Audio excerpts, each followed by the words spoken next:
तो आइए बेटा हम आगे इस वीडियो में कुछ नई एंट्री सीखेंगे, जिसमें पहली एंट्री बेटा बैड डेट की, आज की पहली एंट्री है बेटा बैड डेट की। तो जैसा कि मैंने जब आपको बेसिक टर्म्स पढ़ाया था बेटा, तो उसमें मैंने बैड डेट की मीनिंग आपको एक्सप्लेन की थी।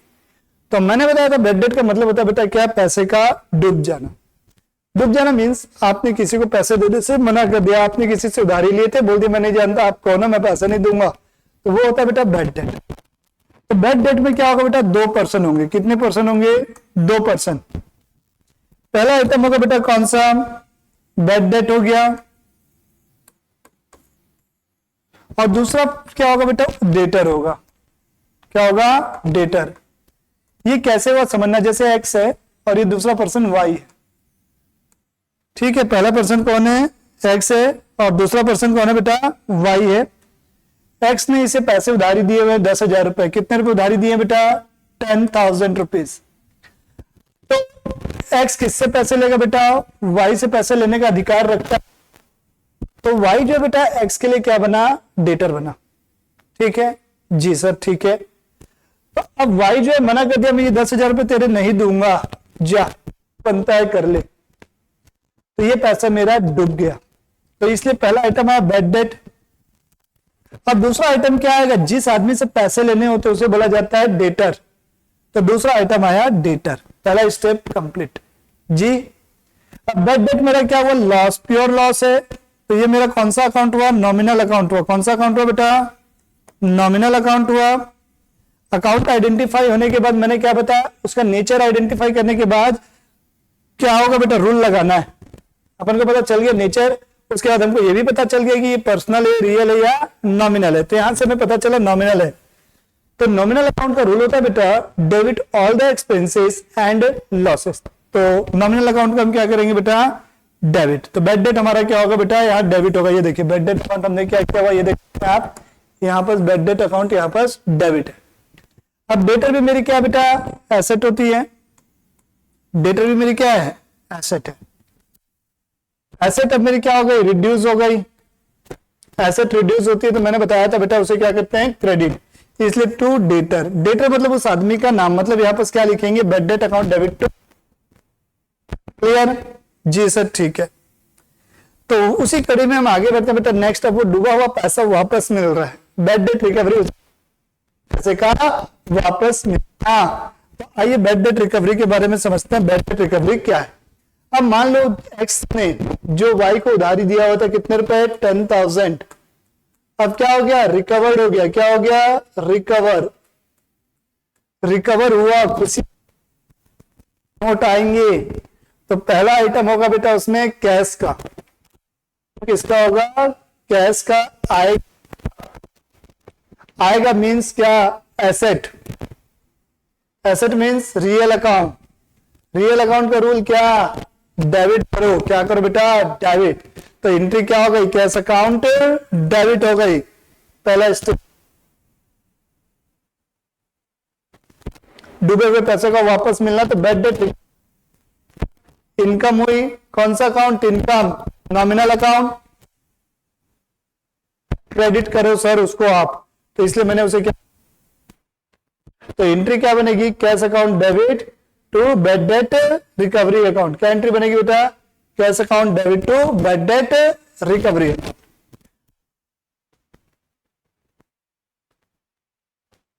की एंट्रीज पे पढ़ते हैं क्या लिखा हुआ है, बहुत इंपॉर्टेंट है डिस्काउंट की एंट्री।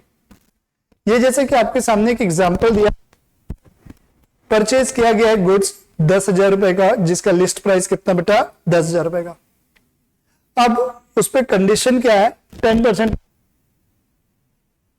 और 5% कैश डिस्काउंट होगा। सर ट्रेड डिस्काउंट क्या होता है, कैश डिस्काउंट थोड़ा बताइएगा। जी बिल्कुल, मुझे उम्मीद आपसे यही थी, आप लोगों को याद बिल्कुल नहीं होगा।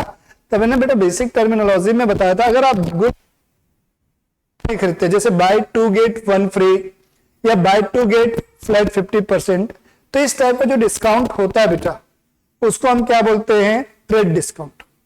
ठीक, और ट्रेड डिस्काउंट की कभी कोई जर्नल एंट्री नहीं होती है, बिठा लेना। ठीक, कैश डिस्काउंट, मुझे मेरा पैसा जल्दी मिल जाए। जैसे आप बोल रहे हो कि सर हम आपको 3 महीने बाद फीस देंगे, तो मैं बोला बेटा आज दे दो, आज पेमेंट करोगे तो 10% डिस्काउंट दूंगा। तो मैं ये 10% डिस्काउंट क्यों दे रहा हूं? ताकि मुझे 3 महीना वेट न करना पड़े, मुझे मेरा पैसा आज के डेट पे मिल जाए, इसलिए ये डिस्काउंट दिया। तो यही डिस्काउंट होता है बेटा कैश डिस्काउंट। क्लियर है? अब एंट्री में आगे बढ़ते हैं। तो यहां हम आएंगे, पहला आइटम आएगा बेटा परचेज, दूसरा आइटम आएगा डिस्काउंट, रिसीव्ड हुआ इस बार, और तीसरा आइटम आएगा बेटा आपका कैश, माल में तो कैश जाएगा, तो तीसरा आइटम हुआ बेटा, यहां लिख रहा हूं मैं कैश। ये सबसे पहला हो गया मेरा अकाउंट, सॉरी नेम ऑफ क्या बेटा, ट्रांजेक्शन में जो जो आइटम इन्वॉल्व है उनका नाम आइडेंटिफाई करना। ये 3 आइटम थे, आइडेंटिफाई कर लिए। तब परचेज है बेटा, परचेज मेरा क्या है बेटा, एक्सपेंस। एक्सपेंस मतलब क्या, नॉमिनल अकाउंट। कौन सा अकाउंट हुआ, नॉमिनल अकाउंट। तो नॉमिनल अकाउंट का रूल क्या है, जो भी एक्सपेंस डेबिट कीजिए। बिल्कुल करेंगे सर, ये डेबिट हो गया आपका। डिस्काउंट रिसीव्ड इनकम होती है, तो ये मैंने लिख दिया इनकम। ये भी आपका क्या हुआ, नॉमिनल अकाउंट हुआ, तो इसे भी आप क्या करेंगे, डेबिट कर, सॉरी इनकम है, क्रेडिट होगा। तीसरा आइटम है कैश। कैश मेरी क्या है, एसेट है। एसेट मतलब कौन सा अकाउंट है बेटा, रियल अकाउंट। अब आप ये बताइए मेरी पॉकेट से पैसा जाएगा कि आएगा? सर बिल्कुल सी बात है, माल खरीद रहे हैं तो पैसा जाएगा। तो तीसरा आइटम हो गया बेटा आपका कैश। तो ये देखो रियल अकाउंट क्रेडिट, क्योंकि कैश जाएगा।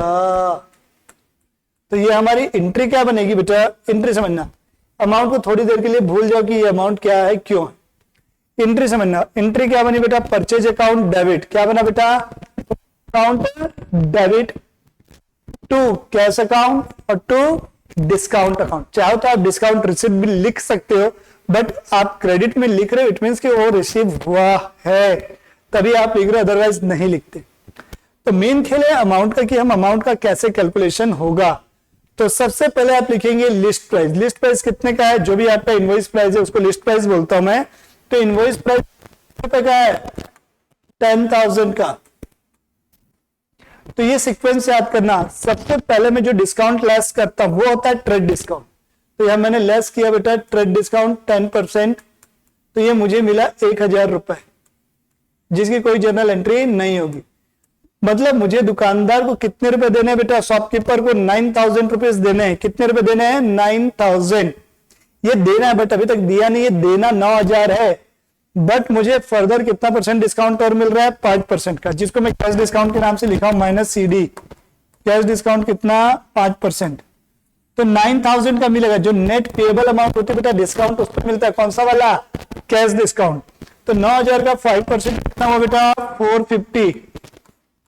तो ये कितना बचेगा, 8,550।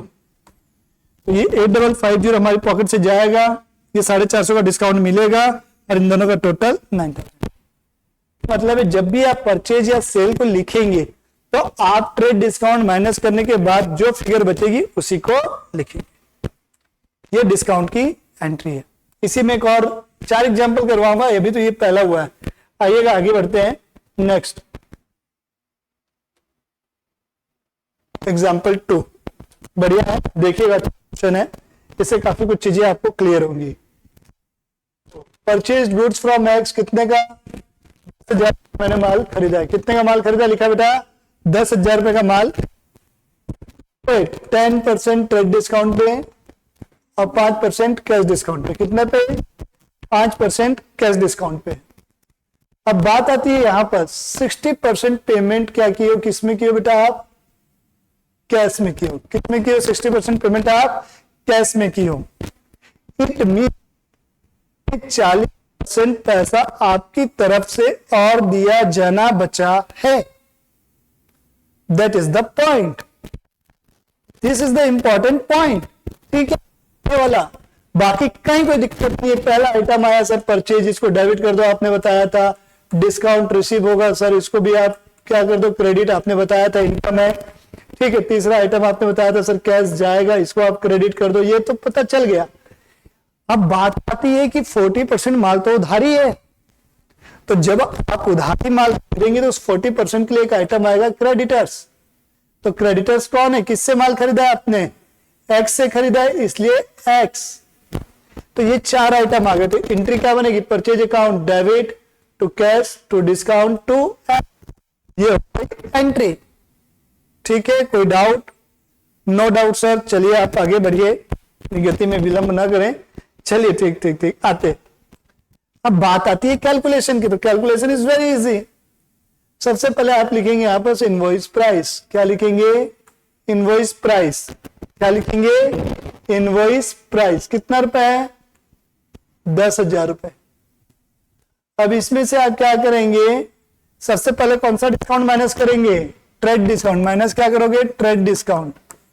तो ट्रेड डिस्काउंट 10% कितना हुआ, 1000। तो नेट पेबल कितना निकला बेटा, 9000 मुझे नेट देने हैं। कितना देना है, नेट 9 ये पे करना है। तो क्या कैश डिस्काउंट मुझे 5000 पे मिलेगा, जी नहीं। क्यों, कैश डिस्काउंट का मतलब होता है जो पेमेंट आपको इमीडिएट मिलती हो या आप किसी को करते हो। तो यहां पर आपने इमीडिएट कितनी परसेंट पेमेंट की, ओनली 60%। दो, एक होगा कैश और एक होगा दूसरा हिस्सा जो पेमेंट नहीं किया है, क्रेडिट। तो कैश में कितना परसेंट पेमेंट किया है, 60%। तो बचा हुआ 40% आपका क्या हुआ, क्रेडिट। तो 9000 का 60% होता है बेटा 5400 और 40% होता है 3600। तो 5400 आप नकदी में दे रहे, कैश पे कर रहे। तो जितना कैश आप पे करोगे उसी के ऊपर आपको कैश डिस्काउंट रिसीव होगा। तो आपको कैश डिस्काउंट मिलेगा 5%, सी डी 5%। कितने का, 5400 का कितना, 270। तो ये बचेगा कितना, 5130। कितना बचेगा, 30। सर इस पे कैश डिस्काउंट नहीं मिलेगा, जी नहीं मिलेगा, क्योंकि कैश डिस्काउंट किस पे मिलता है, कैश पेमेंट पे मिलता है। और यहां पर आपने 40% के लिए किसी भी प्रकार की कोई पेमेंट नहीं की, इसलिए आपको इस हम 40% पे कोई डिस्काउंट नहीं देंगे। तो इसलिए बेटा अमाउंट का कैलकुलेशन हो गया 9000, ये 5130, 270 का डिस्काउंट और 3600 ये किसके खाते में, क्रेडिटर्स के अकाउंट में, जिस अभी तक हमने अभी तक पेमेंट नहीं की है। आइएगा नेक्स्ट। सेम चीज किसके लिए बेटा, गुड्स सोल्ड के लिए, जिसकी जर्नल एंट्री मैंने प्रीवियस पेज पे ही दे दी है। तो इग्नोर कीजिएगा, जो मैं बता रहा हूं उस पर फोकस कीजिएगा प्लीज। आप यहां से कंसेप्ट देख सकते हैं, क्वेश्चन देख सकते हैं, बाकी जर्नल साइड पे मैंने ऐसे लिखी, उसको नहीं भी देखेंगे तो चलेगा, कोई दिक्कत नहीं है। गुड्स सोल्ड टू वाई, मैंने एग्जाम्पल सेम लिया है, अमाउंट सेम लिया है, बस परचेज की जगह मैंने क्या कर दिया बेटा, सेल लिख दिया है। क्या लिख दिया है, सेल लिख दिया। ठीक है, तो देखो बेटा यहां लिखा है good sold to Y ₹10,000, 10% trade discount और 5% किस पे है, कैश डिस्काउंट पे है। तो अब आइटम कौन कौन से आएंगे, पैसा आएगा। तो यहां मैंने लिखा है कैश। दूसरा चीज, जब भी आप माल बेच रहे होते हैं तो आपको डिस्काउंट अलाउ करना होता है, डिस्काउंट देना होता है। यहां पर डिस्काउंट अलाउड क्या करेंगे, डेबिट करेंगे। क्या डेबिट होगा, डिस्काउंट डेबिट होगा। तीसरी चीज है सेल्स। ये 3 आइटम आएंगे।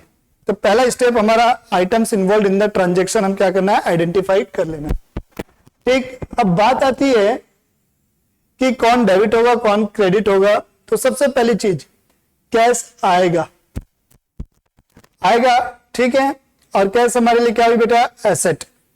और एसेट क्या बताओ, रियल अकाउंट होती है, इसलिए हम इसको डेबिट करेंगे। क्या करेंगे, हम इसको डेबिट करेंगे। दूसरी चीज, डिस्काउंट अलाउड है, एक्सपेंस हुआ। एक्सपेंस मींस क्या हुआ बेटा, ये मेरा नॉमिनल अकाउंट हुआ। बेटा डेबिट करेंगे किनको, अलाउड को, तो डेबिट कर दो। तीसरी चीज सेल्स हमारी इनकम है, क्रेडिट होगी, तो ये मेरी क्रेडिट हो गई। क्या होगा, ये मेरी क्रेडिट हो गई। तो एंट्री बन गई cash account debit, discount account debit to sales account. Amount का कैलकुलेशन प्रीवियस एग्जांपल जैसे ही, सबसे पहले इनवॉइस प्राइस 10,000 माइनस किया ट्रेड डिस्काउंट 1,000 माइनस करेंगे कैश डिस्काउंट 5%, 450। ठीक, कोई दिक्कत, नहीं आनी चाहिए। ठीक है, मैं पूछ नहीं रहा हूं। आइएगा नेक्स्ट एंट्री पे, प्लीज देखिएगा नेक्स्ट एंट्री। ये आपका क्वेश्चन नंबर 4 बेटा, ध्यान से देखिएगा क्या लिखा है क्वेश्चन नंबर 4 पे। प्लीज फोकस कीजिए और पढ़िए, प्लीज रीड कीजिएगा। हाँ, तो आइएगा नेक्स्ट एंट्री बेटा सेम है, बट यहां पर आपने क्या किया हुआ है देखिएगा, कितनी परसेंट पेमेंट की है, 60% पेमेंट आपको रिसीव हुई है। वहां आपने 60% पेमेंट की थी, वैसे इस केस में हमें 60% पेमेंट रिसीव हुई है। तो आइटम तो वही आएंगे बेटा, पहला आइटम कैश डेबिट आएगा, डिस्काउंट आपको देना पड़ेगा डेबिट, नॉमिनल अकाउंट बता चुका हूं, सेल्स रेवेन्यू हो गई नॉमिनल अकाउंट क्रेडिट। ठीक है, अब क्या है 40% पैसा मुझे सामने पार्टी से अभी भी लेना है, तो वो हमारा क्या होगा, डेटर होगा। क्या होगा, वो हमारा डेटर होगा। क्या होगा, डेटर। ये 4 आइटम हमारे। तब डेटर जिससे पैसा लेना है, हाँ, तो डेटर जिससे मुझे पैसा लेना है ये भी मेरी क्या है, ठीक है, एसेट है। या दूसरे शब्द में बोलेंगे तो डेटर ये क्या है, गुड्स का रिसीवर है। ये गुड्स का क्या है, मेरा रिसीवर है। तो रिसीवर मतलब क्या हुआ बेटा, मेरा ये पर्सनल अकाउंट हुआ, इसलिए इसे क्या करेंगे बेटा, डेबिट। तो अमाउंट का कैलकुलेशन पूरा वैसे ही बेटा जो प्रीवियस एग्जांपल नंबर 2 पे मैंने बताया था। अमाउंट में कहीं कोई दिक्कत नहीं है, डेबिट क्या क्या होगा, क्रेडिट क्या क्या होगा, वो हमें जानना, तो जो मैंने आपको बता दिया बेटा। ठीक, आगे आइएगा नेक्स्ट।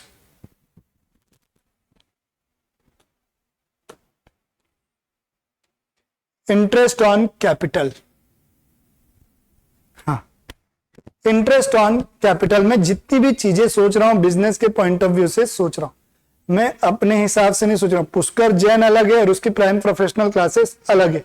उसी प्रकार जो भी आपका बिजनेस है, चाहे वो रेडीमेड गारमेंट का हो, सोने चांदी का हो, चाहे किसी भी चीज का हो, वो अलग मान के चलना और अपने आप को उस बिजनेस से अलग मानना। ये मानना दोनों के बीच में एक दीवार है। ठीक है, दोनों के बीच में क्या है, एक दीवार है। तो इंटरेस्ट ऑन कैपिटल, तो इस पे पहला आइटम दिख रहा है बेटा आपको, इंटरेस्ट दिख रहा है, interest on capital. Expense for the business, ये क्या हुआ, बिजनेस के लिए एक्सपेंस होगा, मींस ये नॉमिनल अकाउंट हुआ, तो ये क्या होगा, डेबिट। और इंटरेस्ट मिलेगा कैपिटल पे, तो कैपिटल क्या होगी, बढ़ेगी। ठीक है, वो पर्सनल अकाउंट हो गया एक हिसाब से। ऐसा भी अगर बोले, क्योंकि जिस पर्सन ने पैसा लगाया है, ब्याज किसे मिलेगा, बिजनेस किसको देगा, ब्याज मुझे देगा, तो मैं रिसीवर हो जाऊंगा। ठीक है, लेकिन हमको वैसा बिल्कुल नहीं सोचना है। आप सीधा सीधा शब्द में सोचो, कैसे सोचोगे कि कैपिटल बढ़ेगी। ठीक है, क्या सोचोगे, क्या सोचोगे कि कैपिटल हमारी क्या होगी, बढ़ेगी। ऐसा मत सोचना कि बिजनेस गिवर है ये। हमको जो भी चीजें सोचनी बिजनेस के पॉइंट ऑफ व्यू से सोचनी है। तो बिजनेस किसको दे रहा है पैसा, मुझे दे रहा है, तो बिजनेस मुझे पैसा दे रहा है, किस पे दे रहा है, कैपिटल पे दे रहा है, तो कैपिटल क्या होगी, इंक्रीज होगी। तो यहां पर क्या, क्रेडिट। तो एंट्री क्या बनेगी, interest on capital account debit to capital account, being interest charged on capital. ठीक, आइएगा नेक्स्ट, इंटरेस्ट ऑन ड्राइंग। अब एक हिसाब से ड्राइंग का मतलब क्या, बिजनेस से पर्सनल यूज के लिए पैसे निकाल लेना या कोई गुड्स निकाल लेना, उसको हम बोलते हैं ड्राइंग। अब ड्राइंग पे इंटरेस्ट लेगा। अब बिजनेस बढ़ रहा है बेटा, जब मैं कैपिटल लगाए तुम उस पर ब्याज मांग रहे हो। अब तुम बिजनेस से पैसा निकाल रहे हो ना, लाओ मैं ब्याज लूंगा। तो ड्राइंग हमेशा डेबिट होती है, याद रखना। ठीक है, तो ड्राइंग हमारे क्या होगी बेटा, हमेशा डेबिट होगी, इसलिए ड्राइंग अकाउंट डेबिट। अब ड्राइंग पे इंटरेस्ट मिल रहा है, तो बिजनेस के लिए क्या है, वो इनकम है, इसलिए उसको क्या करेंगे बेटा, क्रेडिट। नॉमिनल अकाउंट, इनकम मिली, क्रेडिट। अब आता है बेटा ड्राइंग ऑफ गुड्स पे। किस पे आते हैं बेटा हम, ड्राइंग ऑफ गुड्स पे। अब ध्यान से सुनना, ड्राइंग ऑफ गुड्स पे मैं आ रहा हूं। तो ड्राइंग ऑफ गुड्स, इसमें कौन कौन से आइटम इन्वॉल्व होंगे, सबसे पहली चीज बताइए बेटा। 2 आइटम आएंगे इसमें, कौन कौन से आइटम आएंगे, पहली चीज आएगी ड्राइंग, पहली चीज आएगी बेटा ड्राइंग, और दूसरी चीज क्या आएगी, परचेज। तो जो भी मैंने क्या किया, मान लो मैंने 100 बुक्स लेके आई थी, मेरी बुक शॉप है, मैंने 100 बुक ली थी अकाउंटेंसी की। अब मैंने 5 बुक अपने पर्सनल पर्पस के लिए निकाल ली, तो बिजनेस का जो स्टॉक है वो कम हुआ कि नहीं। स्टॉक मींस बिजनेस की जो भी एसेट है, स्टॉक को हम एसेट में लेते हैं, तो स्टॉक मेरा क्या हुआ, डिक्रीज हुआ, इसलिए परचेज क्या होगी, स्टॉक डिक्रीज हुआ तो क्रेडिट करेंगे। और ड्राइंग हमेशा डेबिट होता है, तो drawing account debit to purchase account, stock credit होगा, सॉरी डिक्रीज होगा, इसलिए हम उसको क्रेडिट कर रहे हैं। तो drawing account debit to purchase. अब बात आती है कितने से, कॉस्ट प्राइस। कौन से प्राइस से लेंगे, कॉस्ट प्राइस से। कहने का मतलब क्या, मान लो जो बुक्स मैंने अकाउंट्स की निकाली वो मुझे मान लो 500 पर बुक की पड़ी थी घर पे आके, अब मार्केट में मैं इसको बेचता था 600 रुपए पे, तो मैं इसकी एंट्री पे कितने पे करूंगा, एक बुक की 500, तो कितनी बुक है 5, तो 500 इंटू 5, इतने रुपए से एंट्री होगी, ना कि सेलिंग प्राइस से, कॉस्ट प्राइस से देखा जाएगा। आइएगा नेक्स्ट एंट्री पे, goods given in free sample और फॉर एडवर्टीजमेंट पर्पज। किसके लिए दे रहा हूं बेटा, एडवर्टीजमेंट पर्पज से दे रहा हूं मैं जो भी गुड्स है, तो एडवर्टीजमेंट पर्पज के लिए आप दे रहे हैं, तो गुड्स बांट रहे हैं, तो आपका फिर से अगेन स्टॉक कम होगा, तो दो आइटम आएंगे। पहला चीज आप क्या करें बेटा, गुड्स को किसके लिए दे रहे हैं, एडवर्टाइज करने के लिए, मतलब ये बिजनेस के लिए क्या हुआ, एक एक्सपेंस हुआ। जैसे जियो की बात करते हैं, आज आप लोग सब जियो का आइटम चला रहे हैं बेटा, जियो की सिम चला रहे हैं, हाँ सर। ये जब जियो लॉन्च हुआ तो उसने अपनी सिम फ्री में बांटी थी, आदत लगाई, उसने एडवर्टाइज किया अपने आप को, तो वो बिजनेस के लिए क्या हुआ बेटा, एक्सपेंस हुआ। किस चीज का एक्सपेंस, एडवर्टीजमेंट का। तो पहला आइटम है बेटा एडवर्टीजमेंट एक्सपेंस। दूसरा चीज क्या है बेटा, आप स्टॉक दे रहे हैं, परचेज से क्या होगा, वो कम हो जाएगा। तो एडवर्टीजमेंट एक्सपेंस मतलब नॉमिनल अकाउंट, और नॉमिनल अकाउंट का रूल है सारे एक्सपेंसेस डेबिट होंगे, इसलिए एडवर्टीजमेंट एक्सपेंस डेबिट टू क्या बेटा, स्टॉक हमारा कम होगा, टू परचेज अकाउंट। तो एंट्री क्या बनेगी, advertisement account debit to purchase account. ठीक है, क्लियर है चीजें बेटा, ओके। आइएगा नेक्स्ट एंट्री पे। नेक्स्ट एंट्री क्या है, गुड्स गिवन ऑन डोनेशन और चैरिटी। इन डोनेशन है, गुड्स गिवन इन डोनेशन बेटा, ऑन नहीं है ये, इन है। हमने डोनेशन या चैरिटी में, जैसे कोरोना आया बेटा, तो अपन कोई मेडिकल वालों ने सैनिटाइजर बांटे, मास्क बांटे, किराना वालों ने बेटा कोई सामान अनाज फूड ग्रेन्स वगैरह बांटा, तो वो क्या कर रहे थे बेटा, भलाई के लिए बांट रहे थे, डोनेशन या चैरिटी। तो ये डोनेशन और चैरिटी क्या हुआ बेटा, जस्ट लाइक एक्सपेंस, इसलिए हम उसे क्या करेंगे, एक्सपेंस मींस नॉमिनल अकाउंट हुआ। नॉमिनल अकाउंट क्या करते हैं, नॉमिनल अकाउंट का रूल डेबिट। और जब भी बेटा हमारा क्या होगा, स्टॉक डिक्रीज होता है, तो हम क्या करते हैं, जब जब स्टॉक डिक्रीज होगा हम क्या करेंगे बेटा, परचेज को क्रेडिट करेंगे। क्या करेंगे बेटा, परचेज को क्रेडिट करेंगे। इसलिए एंट्री क्या बनेगी, डोनेशन या charity account debit to purchase account, to purchase account. Clear हो गई चीजें बेटा, यहां तक कोई दिक्कत है तो प्लीज पूछ लीजिएगा, नहीं है, ठीक। आइएगा सबसे important, goods lost by theft और फायर। इसकी एंट्री जो है बेटा मैं आपको अगले वीडियो में डिस्कस करूंगा। ये काफी इंपॉर्टेंट एंट्री है, जहां तक मुझे उम्मीद है आप लोग इसे गलत कर सकते हैं। तो इसको डिटेल से समझने के लिए बेटा आप प्लीज नेक्स्ट वीडियो को रिफर कीजिएगा। तब तक के लिए टाटा बाय बाय।